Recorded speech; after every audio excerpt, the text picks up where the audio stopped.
Yeah, what's up? Chubby right here, base boxing basement. Bank holiday Monday in the UK, watching the Japanese bill, which is at an easy time. So we're waiting for the Naoya Inoue fight against Luis Neri, an alleged grudge match. You don't get many grudge matches in Japan because, they're a bit more civilized, man. They're not hating on each other and being ghetto and stupidness, but Luis Neri is not liked by Japanese guys for failing the drug test, for coming in overweight, whatever, man. This is for the WBO bantamweight title, though. Yohsiki Takai against Australia's Jason Maloney, eh? Now, Takai is a well-known kickboxer. I think he's done K1. They said he was a K1 champion. I don't know. I can't find a lot about it.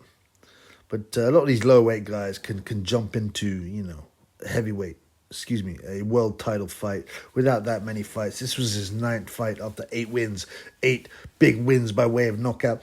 And I was like, I think that guy's going to win this by knockout. I took the price, like 4-1. He never looked like he was going to stop Maloney. He was tough. But he wins a unanimous points decision. It was a decent fight, and fairly one-sided. Takai started well. In the second round, he got a point deducted for a low blow.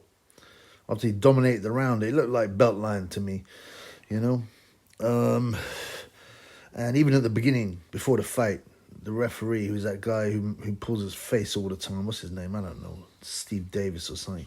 And he pulls funny faces and... he's one of those guys that likes to get involved in the action, so his face is shown. But he'd said, like, the belt line, anything on the belt line is fine. So, he quit. He basically compromised himself. Basically most of the rounds was Takai. Yohsiki Takai with a southpaw jab. He's a southpaw. He's unorthodox, If Takai was a woman and Gareth, the Battyhole Davis, was talking about him, he'd probably say he was the female Japanese version of Hamed, mixed with the female Japanese version of Lomachenko, And obviously there's a little bit of comparison there. Takai's footwork, he goes around the target, he's unorthodox, he's loose-limbed, his guard is low. Yeah, it doesn't look like he's got Hamed's power. But he didn't land that many super clean shots on Maloney. Yeah, he was in and out, working, outworking Maloney. And I've never been impressed with either Maloney brother, to be honest with you. I think they overachieved. They're both fit and tough, but, they're just not that great, blood. Not that great. Throughout the fight, Maloney was not outclassed, but Takai was just several steps ahead most of the time. And Maloney, his defense is quite good. He had high gloves, so not many clean shots were coming through from Takai, but they were still dangerous shots. I don't think he's a power puncher that his record suggested, but still, he had been past, I think, 8 rounds. Takai, 8 completed rounds, and around round 8, Maloney maybe started to get a few better shots, possibly even hurt Takai slightly. Takai lost his gum shield. And by round 9, Takai was clearly tiring, but he still had a lot of bounce in his legs. There was a lot of energy there. And he kept on throwing the body shots, the belt line shots, through his loose limbs, throwing kind of odd-looking shots that land from weird angles, you know what I'm saying? He's not exactly, well, obviously he's not a classically trained boxer, right? He's a kickboxer, but the way he moved was very fluid. Good footwork. By the 12th and final round, Maloney plugging forward. And Takai is looking at the clock, man. He was clearly very knackered. And in the last minute, Maloney pressed him, hitting an exhausted Takai and landing. But it wasn't enough. We got a predictable, unanimous decision, right?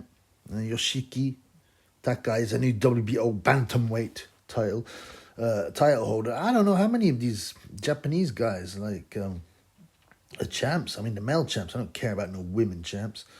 Must be at least 10, right? The thing is, they're all in Well, there's a few problems. Most of them don't speak English. Most of them look the same. Yeah, they're all midgets. You know, they're all small weights.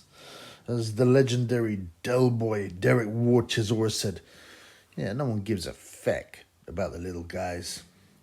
And, you know, that's not 100% true, but certainly, you know, you can't get as excited about a midget who's 8.5 stone as opposed to, you know, a heavyweight who rolls in at 18 stone.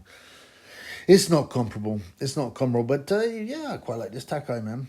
I quite like this Takai. Japan are doing well. And it's one of the weird things, you know, the Japanese society is there's no real ghettos. I'm sure there's some poor people, but all these guys, they're tough, compromising. And then, you know, they've had comfortable lives, but they can fight. You know, you don't need to come from the depths to do well in boxing. That's what all the Japanese fighters seem to show. But yeah, on to the main event. Inoue vs. Luis Neri. Let's see what that's about, man. But yeah, I think this guy's going to be a good fun champion. Peace in the Middle East.